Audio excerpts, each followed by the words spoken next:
I thought this Christmas would finally be different. I told myself that on the drive up to Maplewood, watching the frost settle on the highway barriers. I told myself again when I carried Ethan's backpack up my mother's brick steps. And I told myself one more time when we stepped into her living room at 10:15 that morning, just in time to watch my 8-year-old son realize he was invisible to his own family. The moment it happened wasn't loud, it wasn't dramatic, it was quiet, almost gentle, like a single leaf falling from a winter branch and landing on frozen ground. The room glowed with Christmas lights and shiny wrapping paper. My brother Marcus's kids, Emma, Jack, and little Sophie, sat surrounded by mountains of gifts, shrieking with excitement as they ripped open one box after another. Tablets, drones, gaming consoles, a new electric scooter with LED wheels. Their laughter echoed off the walls, the way Christmas laughter is supposed to. But Ethan sat beside me on the carpet, legs pulled tight against his chest, hands hidden inside his sweater sleeves, as if trying to disappear into himself.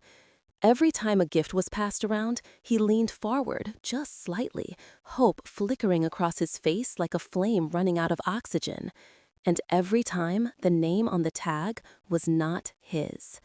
32 gifts, bright and loud and overflowing with joy, not one of them for my son.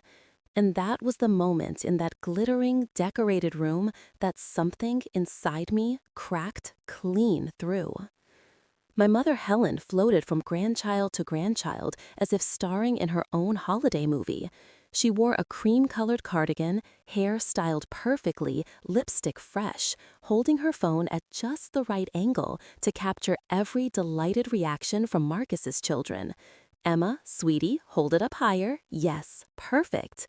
She didn't look at me. She didn't look at Ethan. It was as if the two of us were furniture, quiet background pieces not important enough to disturb her perfect holiday performance. Marcus sprawled on the leather couch beside his wife Dana, sipping eggnog like royalty, watching their subjects receive tribute. "Open the big one, Jack. Mom saved the best for last." His voice was bright and theatrical. Dana filmed everything as if their children were celebrities, and no one looked at Ethan, not once. He kept smiling at first, that careful, hopeful smile children wear when they're trying to hide disappointment. The kind that makes your chest ache when you realize they're practicing a bravery they shouldn't have to know yet. I leaned closer. "You doing okay, buddy?" He nodded quickly. "Yeah, just watching." More gifts flew around the room, a virtual reality headset, limited edition sneakers, a robotics kit taller than Ethan's legs. The whole place looked like a toy warehouse had exploded, glitter and ribbons everywhere. Through it all, Ethan sat perfectly still, eyes tracing each shiny box like he was afraid of hoping too loudly. I kept waiting for my mother to notice, waiting for a pause, a glance, a flicker of awareness, but she never broke stride. "Sophie, darling, open Grandma's special one." She clapped when the little girl held up a stuffed elephant nearly as big as her. I scanned the tree again, checking every tag left under the branches. Emma, Jack, Sophie, Marcus, Dana, not one single card with Ethan's name, not one single package tucked behind another. Nothing. The last gift was a large gold box with a shimmering bow. My mother handed it ceremoniously to Emma, who squealed and tore into it as if competing for a prize. Ethan stared so hard at that box, I could almost feel his breath catch. When it opened to reveal a designer backpack with matching accessories, the room erupted in cheers and happy chaos, and Ethan whispered, barely audible, "Did she forget about me, Mom?" I swallowed. My heart felt like it had been dropped into ice water. Arcus leaned over the arm of the couch, pretending to straighten gift wrap, and muttered loud enough for me to hear, "Told you Sarah would make a scene if Ethan didn't get something." Dana smirked. My jaw tightened. Ethan didn't react. He was still staring at the empty space beneath the tree. My mother straightened up, brushing ribbon scraps from her sleeves, as if she'd completed some important task. "All right, everyone, brunch in 30 minutes. I looked at Ethan, his small shoulders hunched, his hands clenched inside his sleeves, his face still trying so hard to be brave. I understood then that if I stayed 1 minute longer, he would carry this moment in his bones for years. So I stood up. "Ethan," I said softly, "go get your coat." He looked up at me now. "Now." Marcus turned around annoyed. "What are you doing?" I didn't answer. I crouched down and helped Ethan into his jacket. His fingers were trembling a little, so I zipped it for him, smoothing the fabric over his chest. He leaned into the motion, letting me steady him. My mother finally tore her eyes from her phone. "Sarah, for goodness sake, leaving already? We're just getting started." I held Ethan's hand and walked toward the door without responding. She followed, heels clicking sharply on the hardwood. "Don't be absurd. I'll get him something tomorrow. Children forget presents in a week." I turned the doorknob. Cold December air hit my face like a truth I'd been avoiding for years. Ethan stepped outside, his small boots pressing into the snow. My mother crossed her arms and said sharply, "Sarah, stop being dramatic. You're making a scene." I looked at her for one long second. Not angry, not pleading, just done. "We're going home, Mom." She scoffed. "Fine, but don't expect me to come running after you." I closed the door behind us before she could say more. The world outside was quiet, the kind of quiet that feels honest. Snowflakes drifted slowly from the gray sky, landing on Ethan's hood. He squeezed my hand as we walked across the icy driveway toward our car. I opened his door, helped him climb in. He looked at me with big, glassy eyes. "Mom," he whispered, "did I do something wrong?"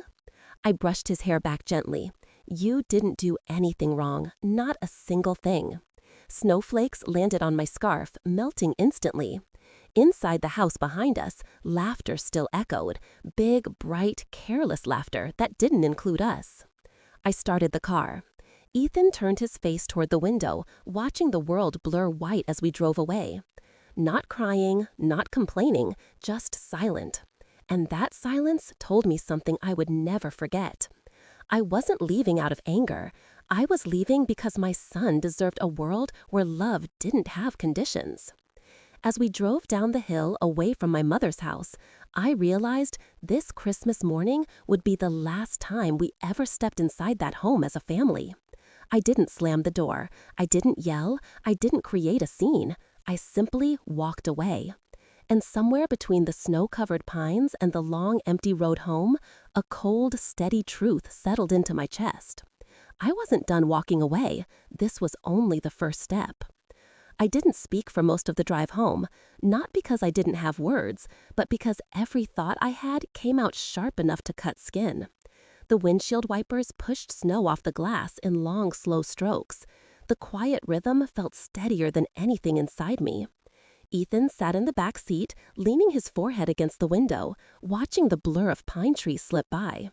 He wasn't crying, he wasn't asking questions, and somehow that was worse than everything combined. When a child goes completely still, that's when you know something inside them has been bent in a way you can't easily undo. We pulled into our driveway. Just before noon, the sky hung heavy and pale, as if the world itself hadn't woken up yet. Ethan unbuckled his seatbelt. He had walked inside ahead of me. No running, no holiday excitement, just the small sound of his socks brushing the floor as he made his way down the hallway. He closed his bedroom door gently behind him. Not a slam, not even a click, just a quiet, soft thud that hollowed out something inside my chest. I set the keys on the kitchen counter and stood there for a long moment. The house felt distant, like a place we used to live but hadn't truly come home to in a while. I listened to the silence, the kind that shouldn't exist on Christmas morning, not when you have an 8-year-old. My hand trembled slightly as I reached for the kettle. Maybe a cup of tea would calm me down. Maybe warmth would stop the cold bloom of anger in my stomach. I filled the kettle and set it on the stove, but I never turned the burner on. Something in me shifted. Not loud, not dramatic, just clean, precise, final. I walked straight to my office, closed the door halfway, and sat down in front of my laptop. My reflection flashed briefly in the dark screen. Tired eyes, red cheeks, jaw clenched tight. I opened the computer and clicked into the folder labeled Estate Documents. I hadn't opened it in months. The documents glowed on the screen. Life insurance policies, retirement accounts, the family trust I had carefully built to ensure Ethan would be protected if anything ever happened to me. Back then, I made choices out of habit, out of childhood loyalty, out of obligation.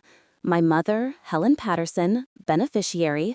My brother, Marcus Patterson, contingent beneficiary. His children, secondary distribution. Ethan was listed, yes, but so were the people who forgot him today. Forgot him so easily. It barely registered in their minds. I stared at the screen until my hands stopped trembling. Then I began typing.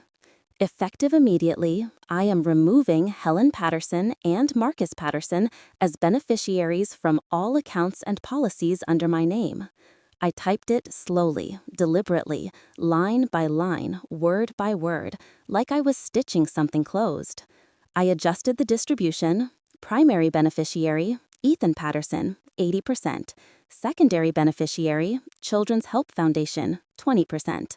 A clean split, a future that didn't include anyone who treated my son like background noise. I signed, dated it, December 25th, sent it to my attorney with the subject line, urgent update. A minute later, a confirmation arrived, then a second, then a third. The kettle finally whistled from the kitchen, but I didn't move to turn it off. My phone lit up on the desk beside me. Incoming call. Dad.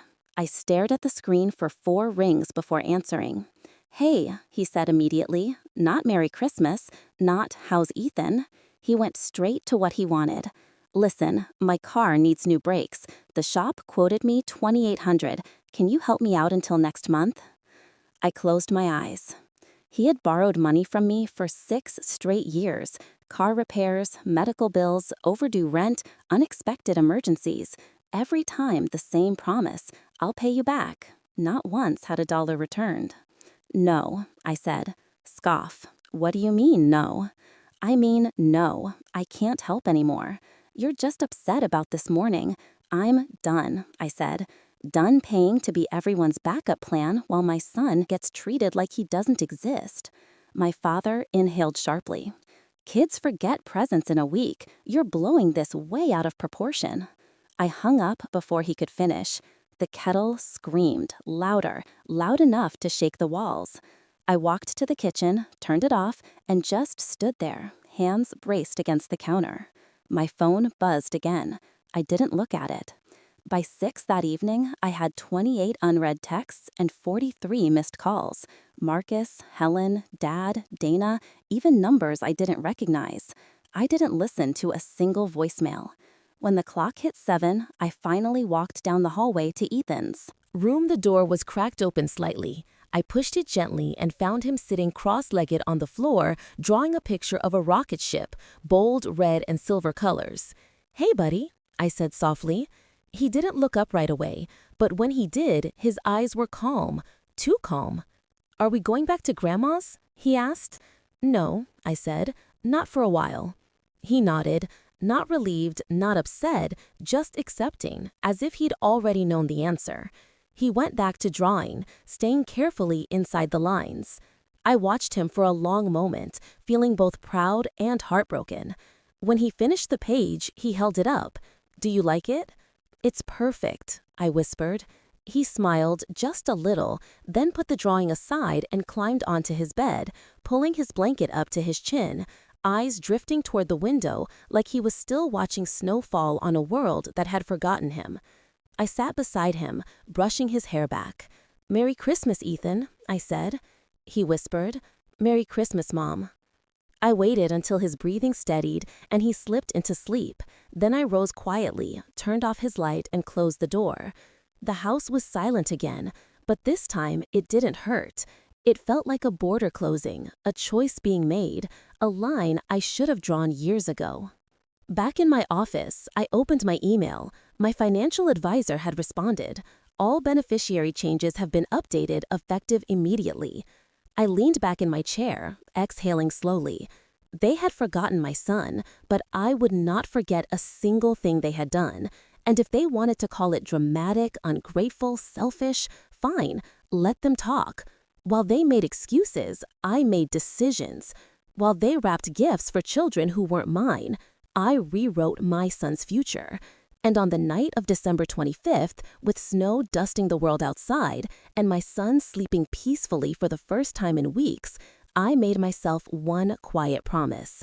This was only the beginning of the life I would rebuild for him. I found myself staring at the steam rising from my untouched mug of tea long after it had gone cold. The house was quiet, except for the soft hum of the heater and the faint rustling of the reef hanging on the front door.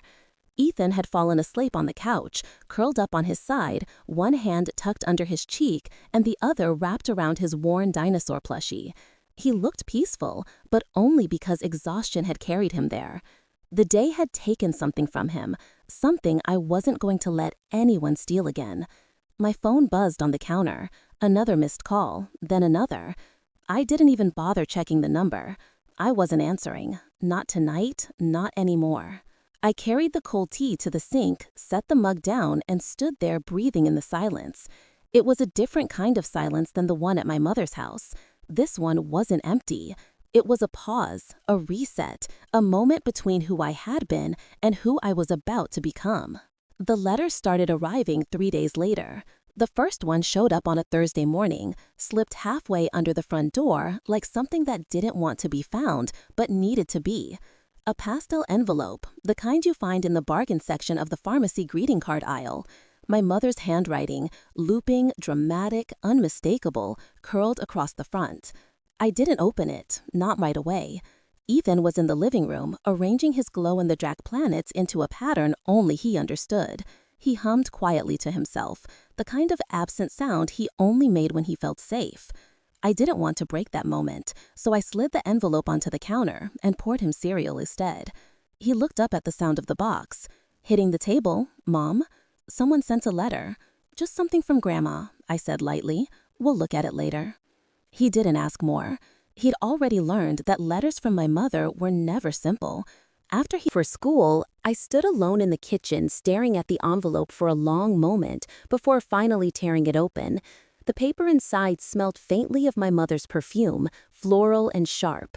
"Sarah," it began, "you're overreacting. Children don't remember small mistakes. I love Ethan, and you know it. You are turning a minor oversight into something catastrophic, and it's hurting everyone. Please stop this before you destroy our family for good." At the bottom was a line written harder, the pen pressing into the paper, enough to dent it. "If you continue down this path, you'll force me to make choices I don't want to make." I folded the letter carefully, not out of sentiment, but because fury makes your hands shake. That was the first. The second arrived the next day, another pastel envelope, another performance. This time, the tone was softer at first. "Sweetheart, I miss you. I miss my grandson. I don't know why you're punishing me. I made one mistake. One. You don't throw family away over one lapse." Then it shifted. "You're acting like some kind of martyr. Ethan needs stability. He needs a full family, not just you." The word "just" burned through the paper like acid. I dropped the letter into the folder I'd started keeping in my office. Evidence, proof, patterns, a lifetime printed in ink. The third letter came on Saturday morning, by priority mail, rushed, urgent, intentionally intimidating. The envelope was thicker, heavier. Inside, her handwriting was fiercer. "Marcus and I have been discussing what's best for Ethan. We feel strongly that cutting us off is harming him. If you don't come to your senses soon, we will need to involve the proper authorities. Ethan deserves a family who cares." The last sentence made my pulse spike. A family who cares? As if I didn't show up for him every single day. As if remembering your grandson at Christmas was optional. At the bottom was the letterhead of a small law office in Riverside. Not a full petition yet, but a threat, a warning, a promise. I slipped that letter into the folder too. The folder was getting thicker. By Sunday, I stopped feeling startled when envelopes came. They were as predictable as the mail truck itself. Every morning, another pastel apology wrapped in blame, another plea wrapped in threat. "Think of your mother's health. You've broken her heart. Ethan will resent you one day. You aren't the victim." That last line was underlined twice hard. I didn't respond to any of them. Instead, I kept filling the folder. One afternoon, while Ethan was working on his solar system model for Science Club, I opened the latest letter and scanned it quickly, already expecting the mix of guilt and manipulation, but this one was different. Sarah, I won't be ignored like this. A grandmother has rights. The moment I read that sentence, a cold ripple moved through me. Rights. She had used the word rights, not love, not connection, rights. The morning of the hearing arrived gray and heavy, the kind of sky that made it hard to tell where dawn ended and worry began. I barely slept the night before. Every time I closed my eyes, I replayed every letter, every accusation, every moment. My mother had forgotten my son. And somewhere in the middle of all that, I saw Ethan's face, the day he got 0 gifts. Quiet, brave, holding himself together in a room that pretended he wasn't there. By 7:30, Ethan was dressed in a button-up shirt that was slightly too big, sleeves rolled once at the cuffs. He kept smoothing the collar nervously. His hair had the stubborn little cowlick that never stayed down, no matter how much water I tried. He looked small and older at the same time. "Mom?" he asked as I tied his shoes. "Do I have to talk today?" "Only if the judge asks," I said gently, "and you don't have to say anything you don't want to." He nodded slowly. "Okay." We drove in silence. The courthouse sat at the end of a gray stone walkway, its columns rising like stiff shoulders against the gloomy sky.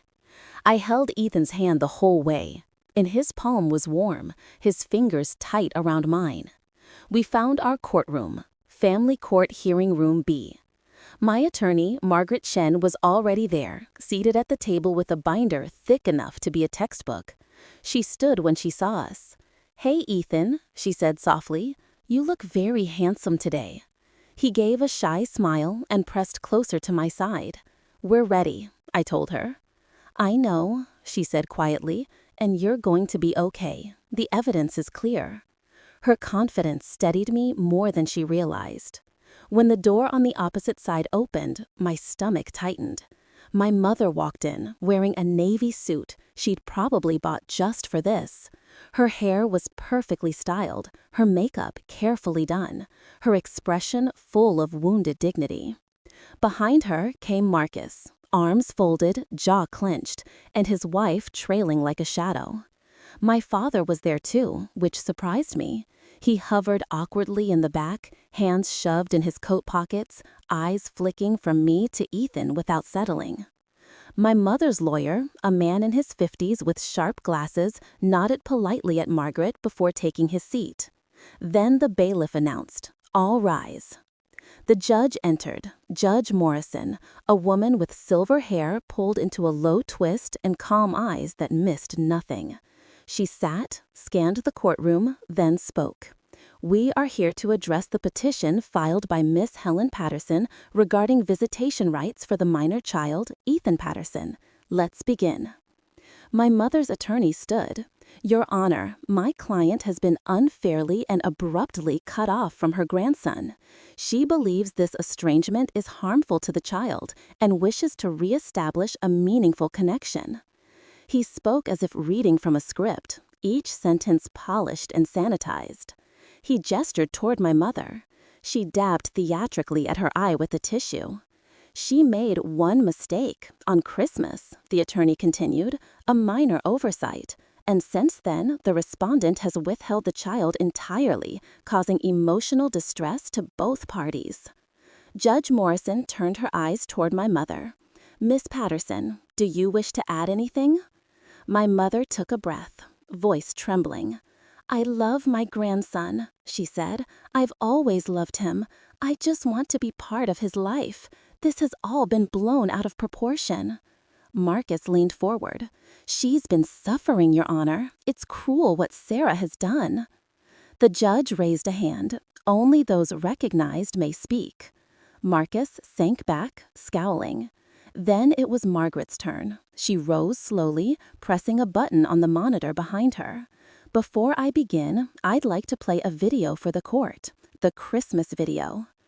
32 gifts, shrieks of excitement, paper flying, laughter, cameras flashing, and in the corner, Ethan sitting alone, small and silent, watching his cousins unwrap gift after gift, while nothing with his name ever appeared.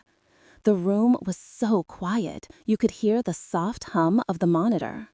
When the clip ended, Margaret spoke evenly. That was Christmas morning. 32 gifts for Mr. Patterson's children, 0 for Ethan. Not a simple oversight, but one of many patterns. She placed a birthday card on the judge's desk, the one where my mother wrote the wrong age. Miss Patterson could not recall her grandson's age. She said in the petition she claims a close relationship with him. The evidence shows otherwise. She laid out letters, printouts of texts, and a timeline of ignored school events, forgotten birthdays, and manipulative accusations. Judge Morrison read each piece, her face unreadable. Then she asked, "Does the child wish to speak?" Ethan looked at me. His hand trembled in mine. I knelt to him. "You only have to say what feels true." He nodded once, then stood. He was so small in front of that towering bench. The sleeves of his shirt had zipped down again. He pushed them up nervously, then looked directly at the judge. "She forgot me," he said quietly. Judge Morrison leaned forward slightly. "Can you tell me what you mean?" Ethan swallowed. "On Christmas, she forgot to give me a present. She gave lots to my cousins, but none to me. And she didn't say anything. She just didn't remember." My mother let out a shaky sob behind us.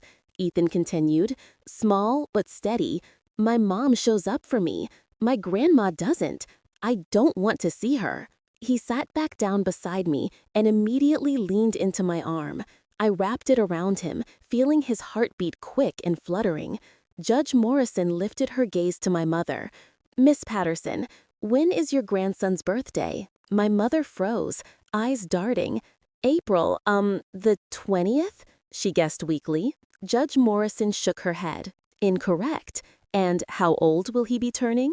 "9, she said. "He is already 8, the judge corrected calmly. "He will be 9 next April." My mother swallowed hard, the color draining from her face.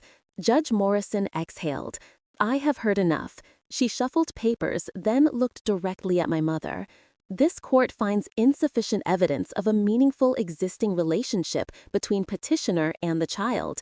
What's more, the documentation presented today demonstrates a pattern of inconsistent involvement, lack of knowledge of the child's basic information, and behavior more aligned with guilt and pressure than genuine connection." My mother's lawyer shifted uncomfortably. "Therefore," the judge continued, "the petition is denied. The case is dismissed with prejudice. This matter cannot be brought before this court again." My mother's mouth fell open. Marcus muttered something, furious under his breath. My father shook his head, as if this were my fault, not theirs. But my son, my sweet boy. He let out a slow, relieved breath and whispered, "Is it over?" I squeezed his hand. "Yes, baby, she can't make you go." We walked out of the courthouse hand in hand. The sky had shifted from gray to a muted blue, like the world had exhaled with us. Autumn settled over Maplewood in soft layers, crisp mornings, quiet evenings, orange leaves piling along the sidewalks like nature's slow applause for surviving the chaos of summer. Life finally felt stable. Not perfect, not untouched, but steady in a way I hadn't felt in years. Ethan walked into the kitchen one chilly morning, wearing his puffer vest and holding a steaming mug of cocoa I hadn't made for him. He'd learned how to use the single-serve machine by himself and looked immensely proud of his independence. "Look," he said, raising the mug, "I didn't spill this time." "That's amazing," I said, brushing a crumb from his cheek. "You're getting really good at that." He grinned, the faintest dimple appearing. "Can I show you something?" "Of course." He led me to the living room and pointed up at the wall. Overnight, he had added a dozen new glow-in-the-dark stickers, small ringed planets and swirling galaxies arranged like he'd stitched his own little universe. Just above the doorway. "It's not done yet," he said, "but it's getting good." It's beautiful, I told him, and it was not because it was perfect, but because the shape of healing was visible in every gently placed constellation. For weeks, life moved gently like this. Homework after school, warm dinners, late-night giggles when he insisted the stars on his ceiling were definitely brighter tonight. On weekends, he begged me to take him to the Science Museum again, where he pressed his palms against the glass railing and whispered fun facts under his breath. He was coming back to himself, and I was too. November blew in with sharp winds and early sunsets. We spent evenings curled under blankets, reading chapter books, or watching documentaries about the solar system. His laughter became freer, his shoulders lighter.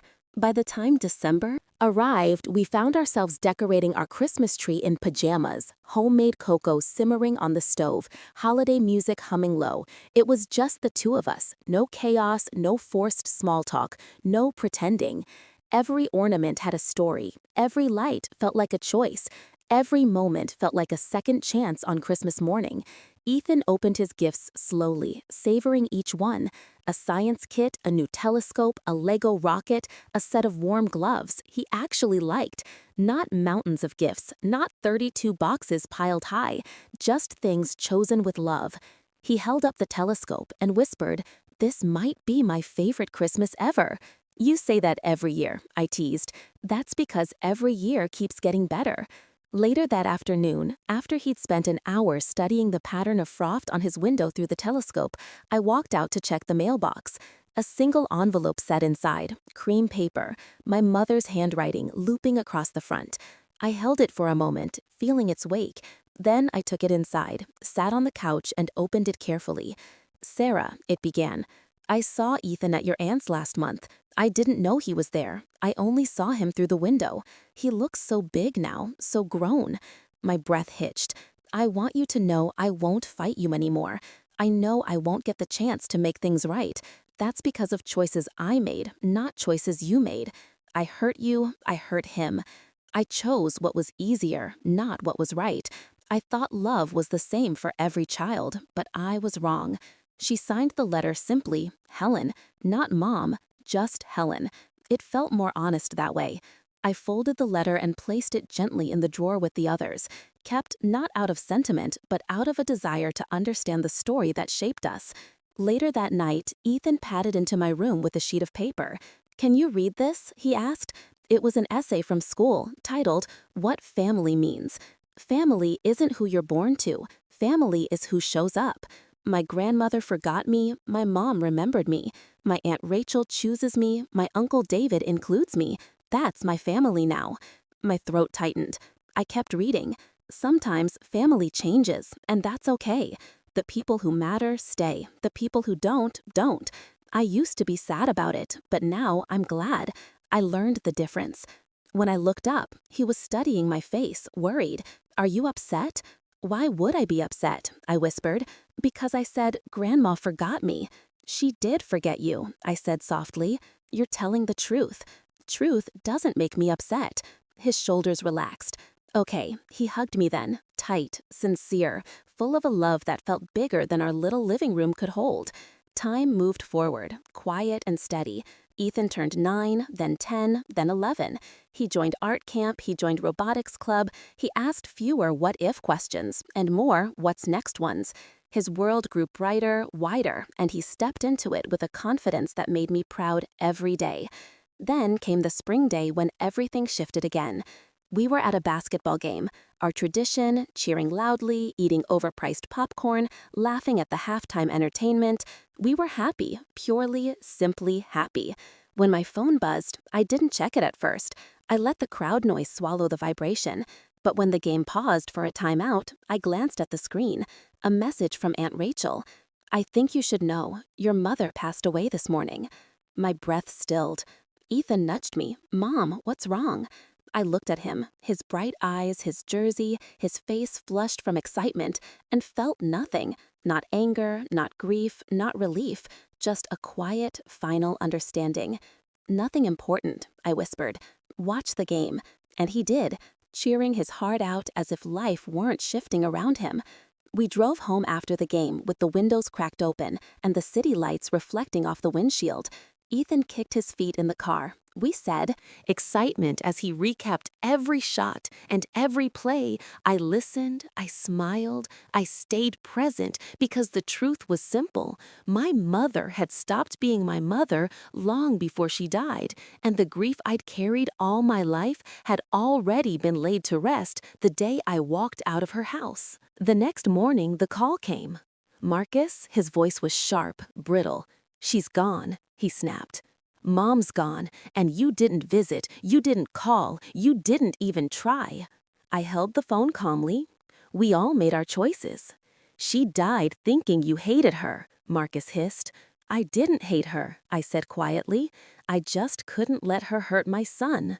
"You're unbelievable," he spat. "This is your fault." "No," I said. "Her choices built this ending, not mine." He hung up without another word. I made breakfast. Ethan sat at the table, twirling a fork between his fingers. "Who was that?" he asked. "Your uncle," I said. "Grandma passed away yesterday." He set the fork down and thought for a moment. "Are you sad?" he asked. "No," I said honestly. "She stopped being my mom a long time ago." He nodded. "I'm not sad either. Is that bad?" "No, that's honest." He reached for his cocoa, calm and unbothered. Okay, that was it. No drama, no guilt, no heartbreak. Just truth, just healing, just the two of us choosing peace. I didn't go to the funeral. I didn't send flowers. I didn't write a speech or sit in the back row pretending to mourn a relationship that hadn't existed in years. I spent that morning exactly where I needed to be. At home, sitting at the kitchen table with Ethan while he colored a picture of a comet streaking across a navy sky. He didn't ask about the funeral. He didn't ask what other people would think. He didn't ask if we were doing the right thing. He just hummed under his breath, tapping his marker gently between strokes, lost in a world where love was simple and stable and didn't require a child to earn it. Life went on, and every day we created something new. A family built not from expectation, but from choice. Then, one summer night, months later, after Ethan had gone to bed, I opened the drawer where I kept my mother's letters. 4 envelopes, 4 ghosts, 1 obituary tucked behind them like a final chapter. I carried them to the living room fireplace, not out of anger, not to erase anything, but to set something down. One by one, I placed the letters into the fire. The paper curled and darkened, ink dissolving into sparks. The last thing she ever wrote to me, rising in thin gray trails. When the flames died, the room felt lighter. When I checked on Ethan, he was asleep under the glow of the stars we had painted years earlier. He looked peaceful, whole, loved. I sat on the edge of his bed for a long moment, brushing his hair away from his forehead. "You will never have to earn love," I whispered. "Not from me, not ever." He didn't stir, but his hand curled around the blanket as if reaching for something comforting in a dream. I turned off the light and stood in the doorway, watching him breathe. In the soft glow of the constellations above him. That ceiling wasn't just decoration. It was a map of every promise I had made to him. The promise to show up, the promise to protect him, the promise to choose him every day, every moment, every lifetime. As I walked back into the living room, I felt a sense of calm I hadn't known in years. Not peace born from denial or avoidance, but peace born from truth. And I realized something simple, something profound. Showing up every day, when it's hard, when it's painful, when no one else does, that's what love really looks like. And I had shown up for my son, every moment, every milestone, every year. The rest was just noise. If you connected with this story, if it reminded you of something in your life, or if you simply want more stories of strength, healing, and quiet boundaries finding their way back to the heart, take a moment to like this video, leave a comment about where you're listening from, and subscribe to stay with us for the next one. Your support helps these stories find others who need them.